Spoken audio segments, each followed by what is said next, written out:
बताओ। हम तो तुम्हारे पिताजी ने दी थी। क्या कहा? तुम्हारे पिताजी ने नो कहा है क्या? कि हमारे धर्म के लिए लौटा लाओ, उसके लिए आधा राज देंगे। तो उनको सोचने लगा हमारे परमात्मा तेरे नाम में इतनी बड़ी शक्ति, अभी तक तो मैं घर से बाहर नहीं निकला तब तक मुझे आधा राज्य मिलने लगा है। ए मंत्री, ये महाराज से कहते ना उनका राज्य उन्हीं को मुबारक हो। अकड़ कैसे रोग जा। आज जैसे ही महाराज महाराज जय शंकर की। जय शंकर की मंत्री कहाँ बज रहे थे? आजा बैठ जाओ, जा बैठो। महाराज कहिए। तुम्हारा धर्म तो गौ बन को नहीं रुका? नहीं रुका, उसने नो कह दिया हमारे पिताजी का राज उन्हीं को मुबारक हो, हम तो बन के लिए जाएंगे तपस्या करने। मंत्री कहिए महाराज। मेरे बेटे से कह देना उसे मैं पूरा राज्य दूंगा, बन को नहीं जाएगा।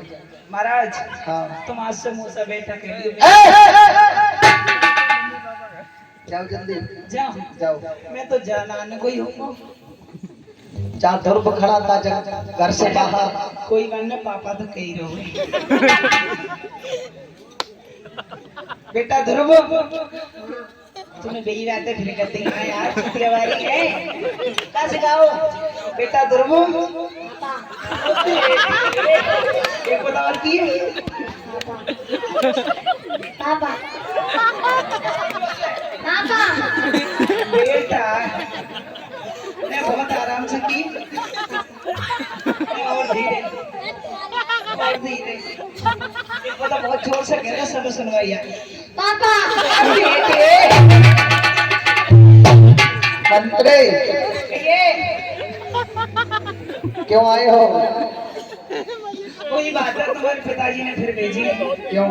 तुम्हारे पिताजी ने नो कहा है कि हमारे धर्म के लिए लौटा लाओ, उसके लिए पूरा राज्य देंगे। ए मंत्री जी, कहिए। सोचने लगा भगवान तुम्हारी बड़ी लीला परंपार है।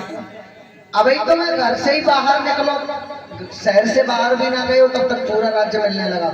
अब मुझे राज नहीं चाहिए, अब तो तुम्हारी गोद में ही बैठना है। मंत्री जी ये कहते ना उनका राज उन्हीं को मुबारक हो, मैं तो भगवान की गोद में बैठूंगा। जाओ मैं जाओ। तो ये पुत्र पापा और कहते बेटा पापा बेटा पापा नंदा तू रात को मेरे दिन सो जाएगा, पापा पापा कह दिए भाई भैया तनिए के बात ललाटई बन को रमियो।